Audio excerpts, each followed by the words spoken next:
No, Egyptian Do you plates. believe that Tyler Robinson murdered your husband? Yes, I do. Why do you think it is so hard for so many people to believe that reality? I've seen the autopsy report. I've seen our case pulled together. The person that was on that phone that said that quote was actually Erika. Erika claims Andrew went rogue and also the surgeon went rogue and violated HIPAA.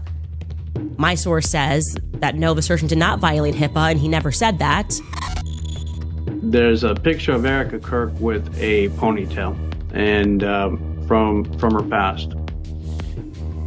That person matches who I saw at Fort Huachuca in the lobby the night before. Erika Kirk just went mental after Candace Owens leaked some fresh information about the alleged plot to protect the real Charlie Kirk shooter. And now Candace is saying Erika needs professional help because she doesn't even seem human at this point.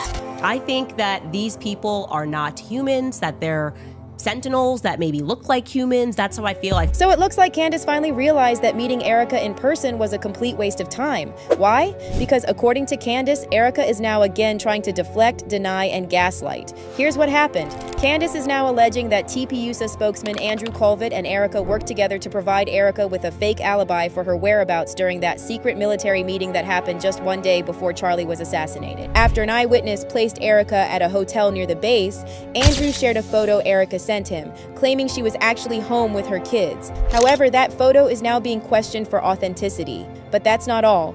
Andrew Colvett also previously claimed the surgeon who tried to save Charlie called it a miracle that the bullet supposedly never exited the body. But turns out, this statement didn't come from the surgeon at all. According to Candace, it came straight from Erika herself. Now, why would Erika just invent something like that? And more importantly, why isn't she, as Charlie's widow, pushing for complete transparency instead of constantly trying to shut things down? Well, the more you dig into this, the more it's starting to feel like this story isn't just messy, it's dark.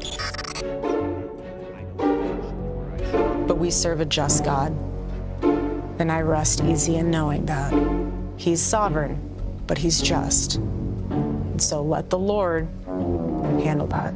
So Candace Owens is once again firing shots at Erika Kirk, despite both of them previously claiming their 4-hour meeting was productive. And if what Candace is saying is true, Erika is now being directly implicated in the alleged plot surrounding Charlie's death. Erika recently asked Candace to stop with the so-called conspiracy theories, claiming she was worried it could influence the jury in the case against Tyler Robinson, Charlie's alleged shooter. But here's the thing. Candace never believed Tyler was the one who shot Charlie. And let's be honest, she isn't alone on that one. Most people have side-eyed that official FBI narrative from day one. But here's where Erika gets implicated in all this. During the latest episode of her podcast, Candace claimed that she didn't trust the alibi Erika provided about where she was on September 8th, 2 days before Charlie was assassinated. This all blew up after Mitch Snow, a retired U.S. Army staff member, appeared on Candace's podcast and said that back in September 2025, just days before Charlie's assassination, he was present at Fort Huachuca in Arizona. And he alleged that while he was on base, he saw individuals connected to Turning Point USA, including someone he was 95 to 99% sure was Erika Kirk. There's a picture of Erika Kirk with a ponytail and from her past. That person matches who I saw at Fort Huachuca in the lobby the night before. And she was with that man in the lobby. And that man, he was present at that meeting. Those are really rare eyes. That's 95 to 99%. I can't imagine somebody else. Now, these are pretty serious allegations, but Erika still hasn't bothered to address them. Instead, it looks like she let TPUSA staff handle the cleanup for her. Because shortly after that episode with Mitch Snow dropped, TPUSA spokesperson Andrew Colvett slid into a YouTuber's DMs and shared an image of 2 children displayed on a phone screen with their faces covered by a finger. And this was supposed to show Erika was with her kids at the time of that secret meeting at Fort Huachuca. However, Candace was not buying it, and she fired back on on X and pointed out that Andrew's so-called evidence provided an alibi for the wrong date. Candace wrote, Andrew Colvett is live texting with a YouTuber offering proof that Erika wasn't at some fort. He shares Erika's metadata, claiming she had dinner with Charlie Kirk and therefore could not have been at Fort Huachuca. Only problem? It's her metadata and schedule for September 9th.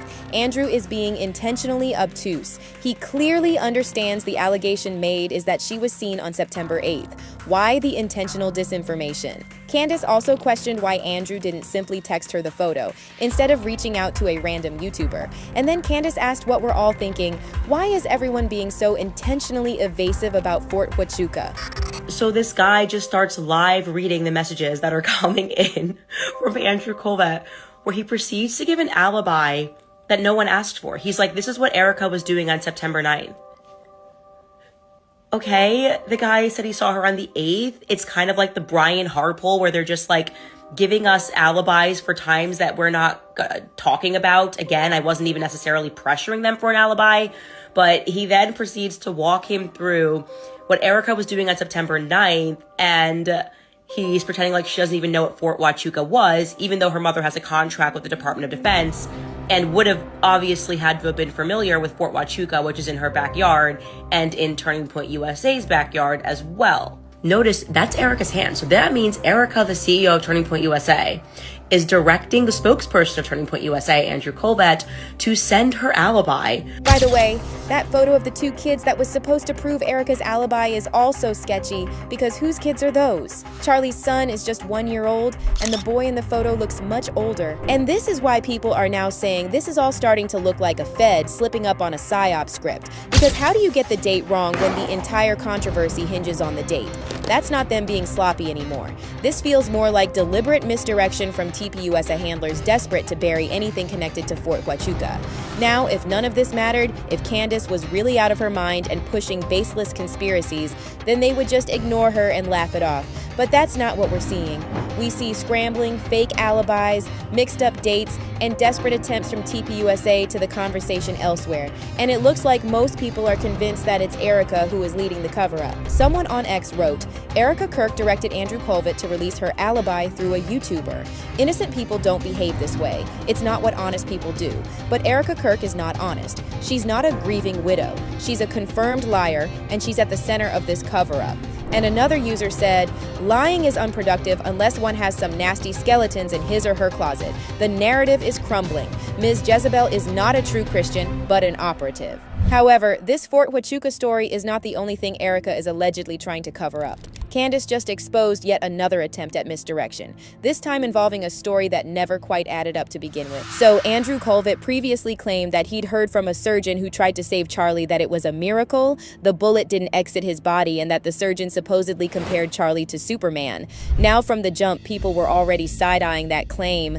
But now Candace says she dug deeper, and it turns out that the story didn't originate with Andrew, and it didn't come from any surgeon at all. According to Candace, it came directly from Erika.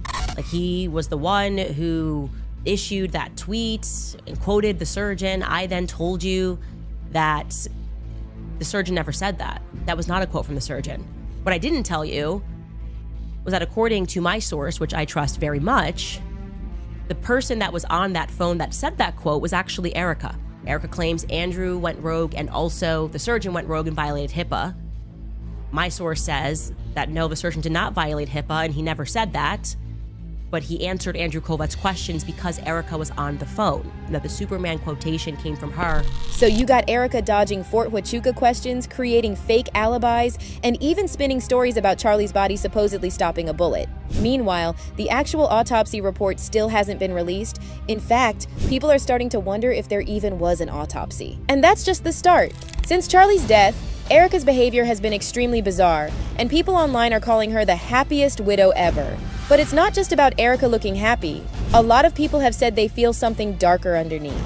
Because why would Erika allow TUSA to have a replica of the tent where Charlie died at Amfests so that people can pay to take selfies inside it? They would be like Jackie O showing up to a rally a couple of months after JFK's assassination and charging people to take pictures in the backseat of the limo. And that's why Candace is now saying that Erika and the TPUSA team running things after Charlie don't even seem human at this point.